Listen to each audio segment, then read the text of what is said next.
పేరు కృష్ణ. ఎక్కడి నుంచి? చెన్నారం కోస్గి మండల్. కోస్గి మండల్. ఎట్లుంది కొడంగల్? వరంగల్ ఏం లేదు. కేసీఆర్ ఉన్నప్పుడే డెవలప్మెంట్ ఉండే.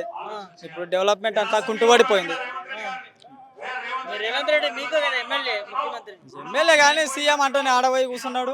ఈడేం అభివృద్ధి లేదు, ఏం లేదు. చేస్తున్నట్టుగా అభివృద్ధి కొడంగల్. ఏం చేస్తున్నాడు చెప్పు.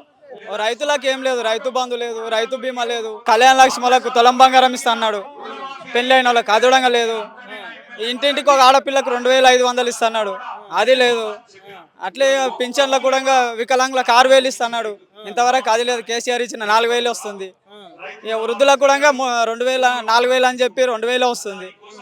ఇక రైతు బంధు కూడా, రైతు భరోసా కూడా 15000 వేస్తాను, ఇప్పుడు 12000కి వచ్చాడు. అన్నీ చెప్పే మాటలు ఒక లేకుండా చేసే పనులు ఒక లేకుండా. మనకు కూడా వచ్చిందా రైతు భరోసా? ఏం రాలేదు, ఎవరికి రాలేదు. ఒక చంద్రవంచ గ్రామానికి మొన్న వచ్చిండు. ఆ గ్రామం కాడికి కొందరికి పడ్డాయి, అందరికి వాళ్ళేవు. మాకు ఇక్కడ అయితే ఎవరికి వాళ్ళేవు.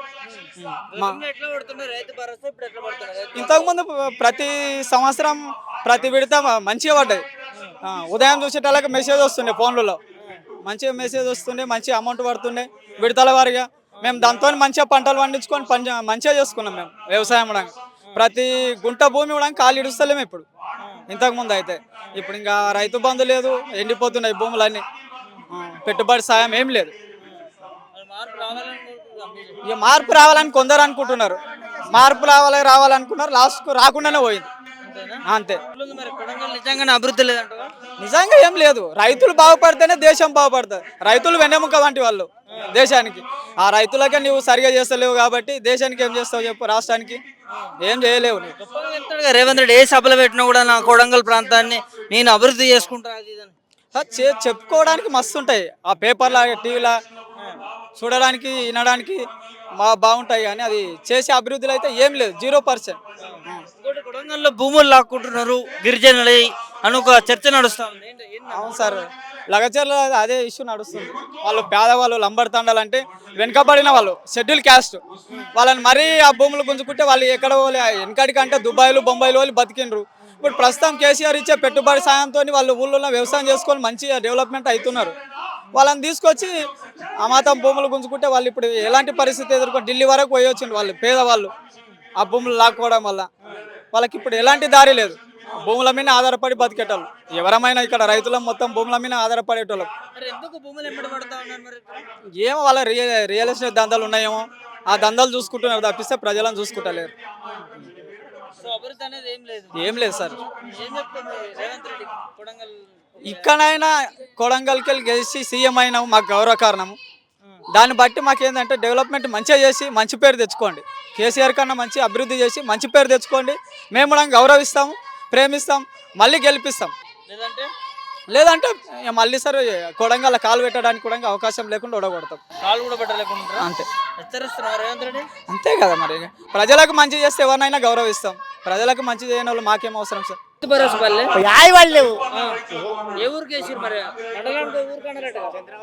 చంద్రవంశ జోరేపల్లి ఏమో కానీ ఊరికి 2 పడ్డాయి.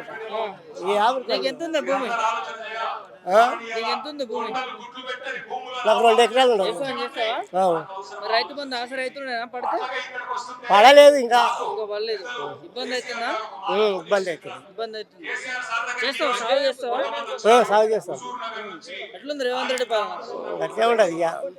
గ్యారెంటీ ఆయన పడలేదయ్యా. మనకి ఏ పార్టీ సంబంధం లేదు. కాన్సేసి మన కొడంగల్ రేవంత్ రెడ్డికి కృతజ్ఞతలు. కానీ ఏమైంది, రైతు బంధు జనవరి 26 అన్నావు. ఇదివరకైనా దూరపల్లికి వేసినావు కానీ మా మండలం వేయలేదు. దూరపల్లి మా మండలం కానీ రాలేదు. వికలాంగుల 6000 అంటే కూడా ఇదివరకు లేదు. నేను హ్యాండిక్యాప్ట్ అనే ఇప్పటికైనా కేసీఆర్ ఇచ్చిన పైసలే నేను తింటున్నా. కళ్యాణ లక్ష్మి తిన్నాము. వికలాంగుల హ్యాండిక్యాప్ట్కి ఇచ్చిండ్రు. గొర్రెలు అంటే అది ఇచ్చేసిండ్రు. రుణమాఫీ నాకు రాలేదు. మేము 3 మందలము. ఓన్లీ రేషన్ కార్డు ఒకటి ఉన్నందుకు మాకు కాలేదు. 380 ఉంది. రేషన్ కార్డు ఒకటి ఉన్నందుకు కాలేదు. నాది ఓన్లీ 170 ఉంది. నాది కాలేదు.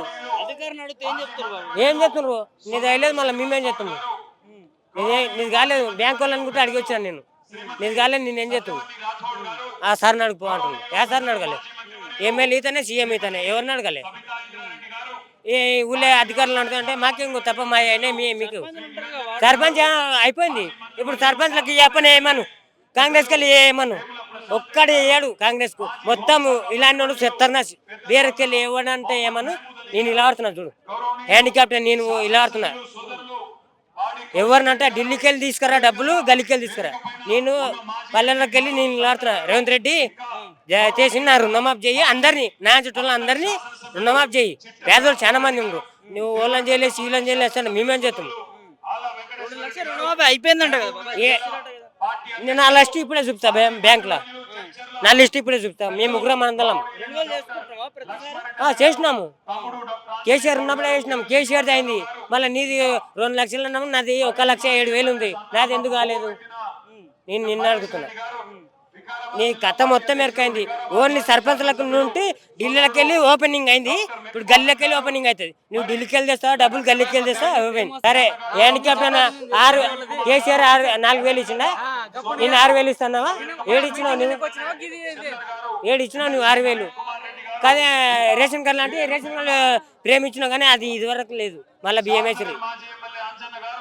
జర దయచేసి ఓపెన్ చేయండి అంతే. నా పేరు సంజీవ్ రెడ్డి. ఎట్లుంది? 1 ఇయర్ అయిపోయింది గవర్నమెంట్ రేవంత్ రెడ్డి. ఎట్లుందంటే ఏమీ లేదు, ఇది ఒక చెప్పుకోవడానికి దాని కాంట్రాక్టర్లు కమిషన్ల కోసం వచ్చినట్లుంది అంతే. చెప్పుకోవడానికి ఏముందని ఏం చెప్పాలి? ఫస్ట్ చెప్పుకోవడానికి ఏమీ లేదు.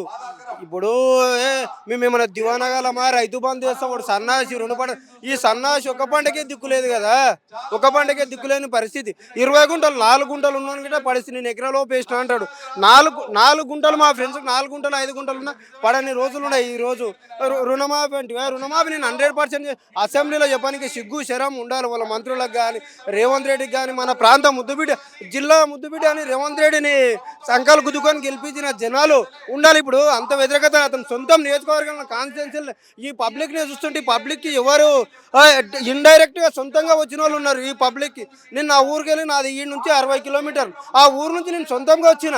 నాకు ఎవరు చెప్పలేదు రావాలే మీటింగ్ ఉందని. రైతు ధర్నా మా కేటీఆర్ వేసి రైతుల పక్షాన పోరాడే పార్టీకి బీఆర్ఎస్ పార్టీ కావున అందుకనే మేము స్వచ్ఛందంగా వచ్చిన రైతులు ఉండరు. ఇట్లా కలిపి ప్రతి ఒక్కరు ఇప్పుడు మీటింగ్ అయిపోయిన తర్వాత ఈ కొంతమంది కాంగ్రెస్ వాళ్ళు ఏం చేస్తారంటే, లేదు పైసలు ఇచ్చి తోలుకొచ్చిండ్రు, పైసలు ఇచ్చి తోలుకొచ్చిండ్రు, అవి ఇచ్చి తోలుకొచ్చిండ్రు. ఇక్కడ ఇంతమంది ఉండరు, ఇంతమందిలో ఎవరైనా ఒకరైనా పైసలు ఇచ్చి మాట్లాడే కొడుకులు ఉండరు. ఇప్పుడు తర్వాత మీటింగ్ అయిపోయిన తర్వాత మాట్లాడతారు.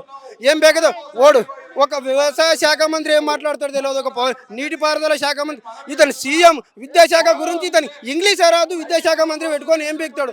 విద్యార్థులను ఇచ్చేసి కేసీఆర్ చేసిన పోస్టులనే భర్తీ చేసి మా ప్రభుత్వం చేసిందని చెప్పుకునే స్థితిలో ఉంది. ఎవరికో పుట్టిన పిల్లల్ని మా పిల్లలు అంటున్నారు అంతే. ఆ దురదృష్టం ఏంటంటే కేసీఆర్ అప్పుడే ఫిలప్ చేస్తాడు.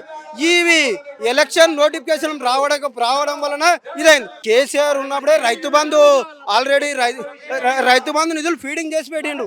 వీళ్ళు కమిషన్ కోసం ఎవరెవరి కాంటాక్ట్ లేకపోతే పొంగులేటి శ్రీనివాస్ రెడ్డికి 4,500 కోట్లు రిలీజ్ చేసి రేవంత్ రెడ్డి సంతకం పెట్టిన 2వ రోజే పొంగులేటి శ్రీనివాస్ రెడ్డికి 4,500 కోట్లు రిలీజ్ చేస్తే అందులో పార్టీ బండ్ 600 కోట్లు ఇచ్చిండు పొంగులేటి శ్రీనివాస్ రెడ్డి. అందుకే ముచ్చుకొని కప్పుకుంటారు. ఇప్పుడు రమ్మని వాళ్ళని పోలీస్ బలగం ఏం లేకుండా స్వేచ్ఛగా రమ్మని పబ్లిక్లోకి వస్తే వాళ్ళది ఏంది, మేము ఏం అభివృద్ధి చేసినాం? ఇంకా కోడంగల్ కాన్స్టిట్యున్సీలు, కోడంగల్ ఎంతో మా జిల్లావాసి, మా సొంత కాన్స్టిట్యున్సీ వ్యక్తి సీఎం అయ్యిండు. సీఎం అయితే మాకెంతో అభివృద్ధి చేద్దాం అనుకున్నారు, కానీ కనీసం ఏం లేదు. రియల్ ఎస్టేట్లో పెట్టి వాళ్ళు నరకం అనుభవించి వాళ్ళు లాస్ట్కు ఆత్మహత్య చేసుకునే పొద్దుంది. ఇప్పుడు రియల్ ఎస్టేట్ రేటర్లది Kosgi, Kodangal Kosgi main real estate Kosgi అనేది ఇదైపోయింది. ఏముంది ఇలా గెలిచి ఎందుకైనా రాయని నిజంగా వాడు గుండెల మీద చేయొచ్చు చెప్తే కాంగ్రెస్ కార్యకర్త గిట్ట వాడు కాంగ్రెస్ని తిట్టుకుంటాడు. ఏమో మందిలా చెప్పాలి కాబట్టి కాంగ్రెస్ అప్పుడు జెండాలు మోసినాడు కాబట్టి కాంగ్రెస్ అనుకోవాలి, కానీ నిజాయితీగా ఏదో గుండెల మీద చేసుకుంటే వాడు కాంగ్రెస్ని తిరుగుతాడు. ఎంతో మంది ఉంటారు మా ఫ్రెండ్స్ కాంగ్రెస్ తిరిగి తెల్లాలు తిరిగి ఇది చేయించిన వాళ్ళు. ఈ ప్రభుత్వం పరిస్థితి భూములు కూడా గుంజుకుంటారని ఒక టాక్ నడుస్తుంది. ఇప్పుడు దళితుల భూమి అంటే ఇప్పుడు ఏంది, ఎవరికో కాంట్రాక్టర్ కావాలి, ఎట్లా బతకాలి? కాంట్రాక్టర్ ఎవరికో వాళ్ళ అల్లునికో వాళ్ళ తమ్మునికో ఏమిటికో ఎవరికో కావాలి, అల్లునికి బామర్కో చుట్టాలకు కావాలి కాబట్టి భూములు గుంజుకుంటాడు, అన్ని గుంజుకుంటాడు భూములు. ఈ పొద్దు రేపు కాలం లాస్ట్ మన బట్టలు గిట్ట గుంజుకునే పొజిషన్లో ఈ గవర్నమెంట్ నడుస్తుంది.